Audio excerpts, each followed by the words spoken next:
So after that, it says you went to Marine One. Yes. How was that? Like, tell us. Again, you're the first person I've talked to that's done something like that. So, one, how do you? I assume you have to apply for that. I imagine it's not just orders, right? Yes, so they actually go out and recruit all over. So they recruit from every platform. There's 46s, Hueys, Cobras, 53s, B-22s. They recruit from every platform. They're trying to find good crew chiefs and pilots that you know do their job well and also can get a top secret clearance, hopefully. And they'll go to those people first, and then hopefully those people will fill out an application. So that it's like finding good people and having those good people fill out applications, and then from that pool they'll kind of take a few others. So I had a few buddies from flight school that were already over there, and they kind of wanted me. They're like, "Hey, come on out. It's a good job. It's really fun." And so I fill out an application when they came recruiting. They came all the way to Japan. I was in Okinawa still, and I filled out an application, and then shortly after, a few months later, I got orders out there. So I went to Marine One, which is a whole different world in itself. I happened to be there. I checked in 2012, which was President Obama's re-election year at the time, and that allowed me to fly pretty much to anywhere he was campaigning. So I had never traveled the United States at all. It was my first time to New York, to Chicago, to a, like Nashville, a lot of cities in the United States and states that I had never been to, and I got to pretty much go to those places, stay in nice hotels, get paid per diem for where I was at, which is just like an allowance based on where you're staying. Yeah. So that was a high end unit, top secret level, White House kind of stuff. There's so much moving parts. A lot about presidency I had no idea even happened. I feel like every minute of their lives is scheduled. Oh yeah, for sure. It's just so crazy. And then the amount of logistics to support any kind of movement, whether they have to do the motorcade and the helicopters and Air Force One, the planes, depending on how far they're flying, and all that. And then Pre-position security and everything else. Yeah. air security. They shut down a certain amount of miles for where civilians can't fly near you. And then there's jets uh, watching the flights and making sure that no one's trying to mess up anything about the travel the entire time. So that was a really cool thing. I actually re-enlisted for recon from there. I was in Hawaii at the time. President Obama went to Hawaii for Christmas every year, Mm-hmm. where my family was. So I got to go on that trip, which was awesome. I had Christmas with my family and got paid to do it. So that was Can't be mad about that.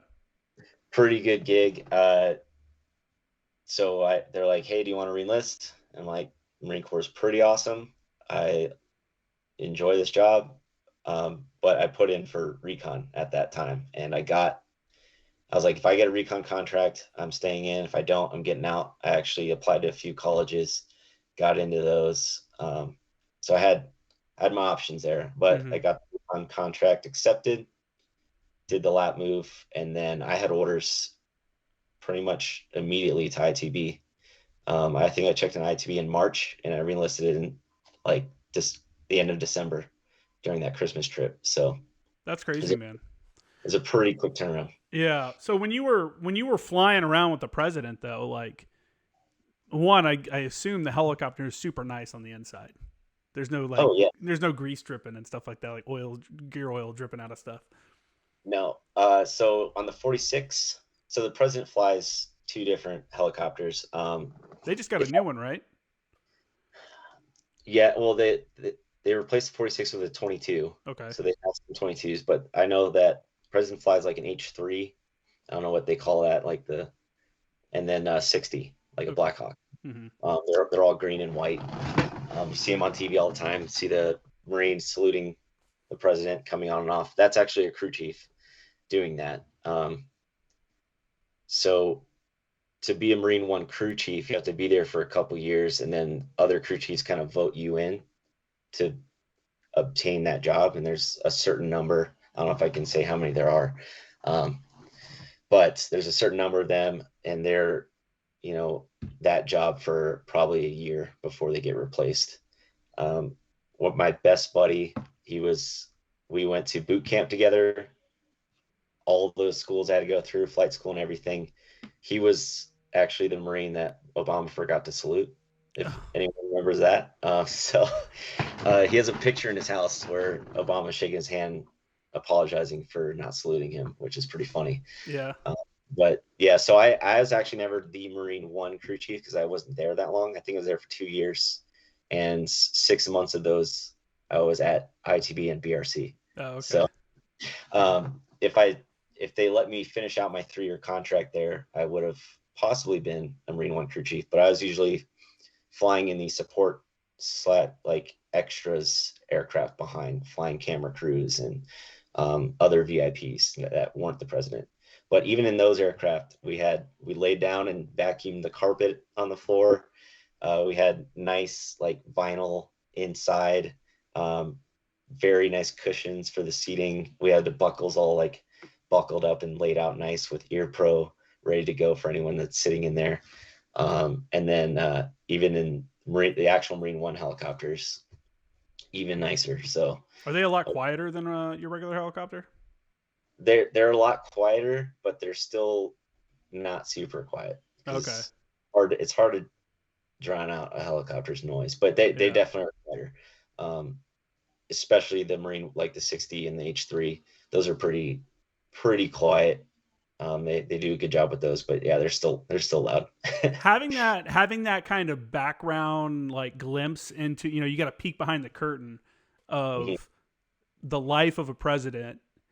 No matter your politics, I don't really care about that. Did it give you any kind of like compassion for the office, or like, man, that sucks, or like, man, the media is really fucking them right now, that's not what actually happened? Like, did you see a lot of like, this is what actually happened and this is what's being reported and like all that weird stuff? There's a little bit of that. I wouldn't say I was like deep into the politics at the time. I was kind of just like flying around. I still had 12-hour work days where I'm doing maintenance and kind of focusing on that kind of stuff. Mm-hmm. But yeah, you see a little bit into that. Like, okay, that's not what happened at all. With politics or whatever, but also just the fact that how busy and scheduled their lives are. It's almost like they probably have some say in what they do, but it feels like they're just getting shuttled around and being told to do things most of their time in office. So for sure. It's just so amazing.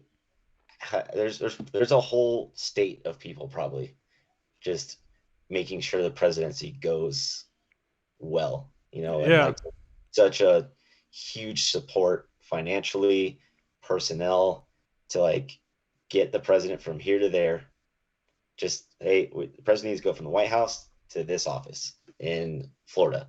And just the amount of ahead of time work, because there's helicopters are flying ahead of him, days in advance, to be ready in case he's in a location. And if he doesn't show up, then that whole trip out as a crew chief was for nothing, So there's just so much money and scheduling and so much things that are happening and changing. And then if something, like a natural disaster happens, and people are like, the president wasn't there right away, and it's probably because they had to reschedule and shift things around, and they get there a few days later. And it's just, there's a little bit of insight to that. I couldn't imagine being like the chief of staff or something, the guy that has to like make sure all that stuff's working, like scheduling and all that stuff, so the president doesn't have to worry about it.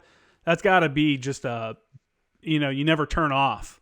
You could probably never have your phone off. You never have any private time, never personal time. It's probably just like a constant, man.